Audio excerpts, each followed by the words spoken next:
Well, we've got a problem with Kiwi, my 94 Wrangler. When I turn the ignition on, I do not hear the fuel pump. So maybe that's a good sign, it'll be an easy fix. But let's see here, crank no start.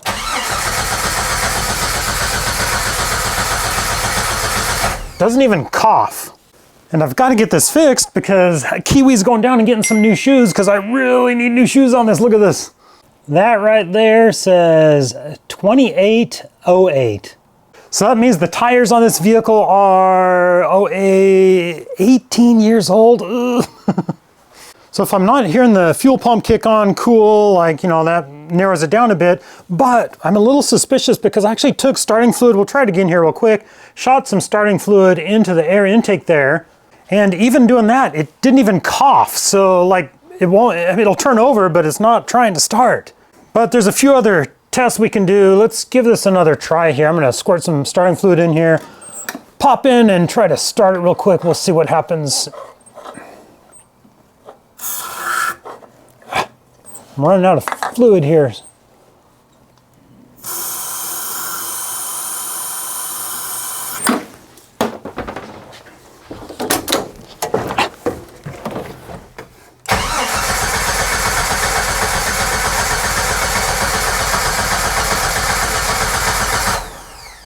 So I would think spraying a little bit of starting fluid in there, I should at least get it to something, but nothing. But let me try, I've got a fuel pressure tester. I'm gonna hook that on the Schrader valve. Let's see what we get.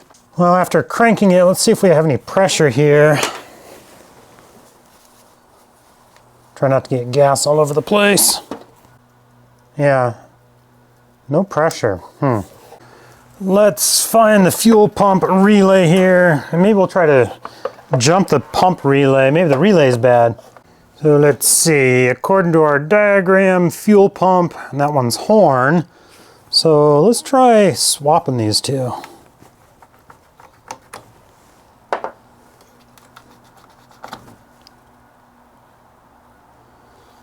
don't see any crusties on it.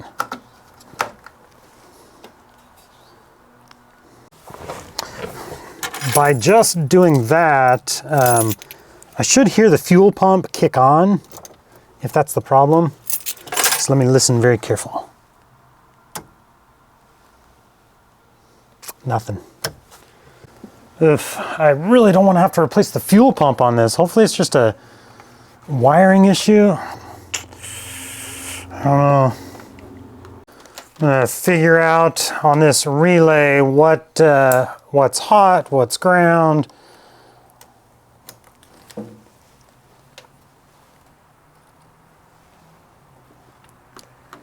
Okay, good news. When I jump this, if I listen very careful, I can hear the fuel pump kick on. So what if I jump that real quick, hop in and try to start it without burning up the fuel pump? Because if I jump this and it's just fuel pump's just running all the time non-stop, I don't want to burn it up. But let's give it a try. We're going to try to be quick here. Make sure everything's out of my way.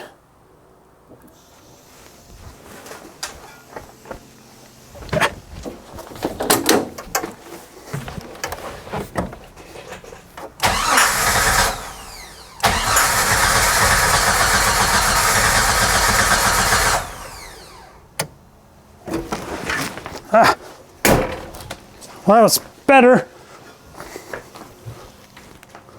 All right, so I tried starting it a few more times. I can get it to cough every now and then, just a little bit. But then I started, so I think it has fuel now, right? So then I thought, let's check spark.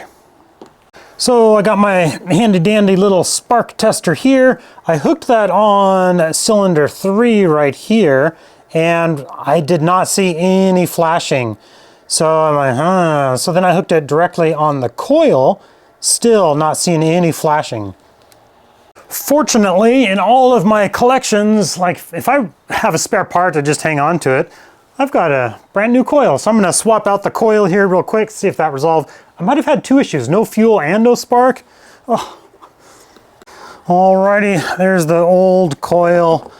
Got my new one installed. I'm gonna see if this flashes now. What I just noticed, I have no dash lights. No fuel, no spark.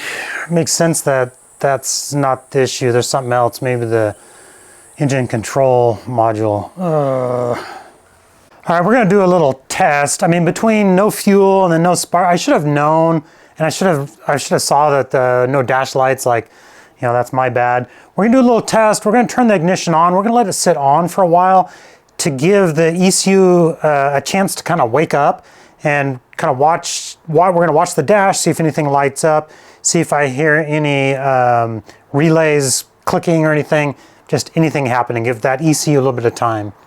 All right, good news, bad news. So I gave the chance for the engine control module to wake up. It didn't do anything, but I also noticed that the little 10 amp fuse right here, which helps power the power control module, is blown. So I don't have another 10 amp fuse, so let's steal the 10 amp horn fuse. See if that does anything for us. And still no dash lights. Well, I am getting power here. All the fuses.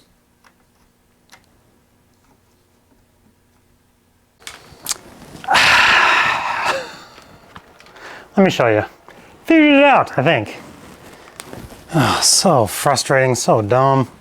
Well, I'm just following power. So what do? We got power to fuse block over there, power to the starter, power to the alternator. You know, I was worried about the engine control module there. I'm like, well, let me check fuses under the dash here. And that 15 amp fuse right there, labeled IGN, is loose. And look at that. I have dash lights. Well, it's a step closer. Let's give it a shot.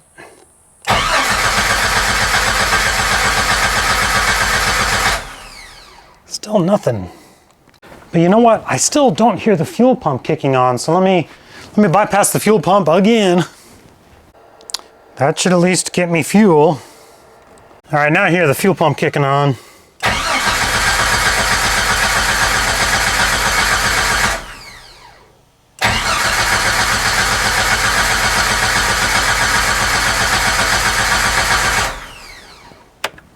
Still nothing. What is going on? So now that we have the dash lights back on, we're going to do the fishy flashy check of the check engine light.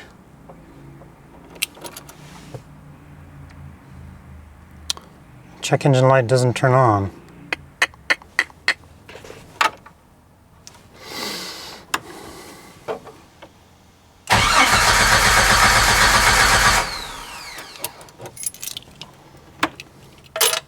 I ran another test, so the crankshaft position sensor, if that's shorted out, it'll not allow any spark or fuel to go to your engine, right? So unplugging the crankshaft position sensor, I should get the check engine light to come on. It still won't come on, so I think I've narrowed it down to the ECU, the engine control unit.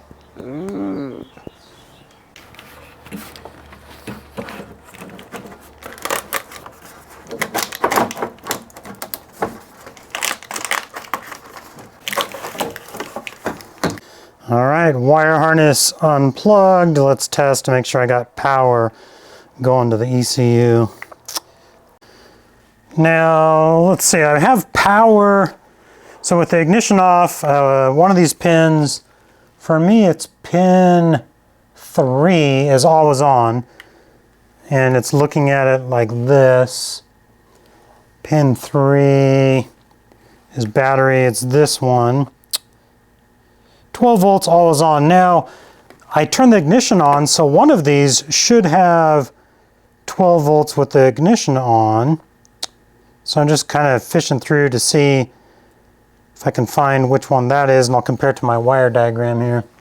So which one was the, yeah, so that's my always on right there. I got the ignition on, like I said, so I'm just going through and checking all the pins to see if the ignition is sending power to the ECU when the ignition's on. I'm just seeing which one of these have power. All right, so here's where we're at. I've tested all the pins on my wire harness, and pin number 3, I get 12 volts with the ignition off, which is just perfect. Pins 11 and 12 are the 2 grounds. If I hook my multimeter onto the positive terminal and check those, I get 12.4 volts. Perfect. The grounds are working on the wire harness. Where I run into the issue is with pin number 32. So pin 32 with the multimeter hooked up to the positive terminal, I get 12 volts with the ignition on.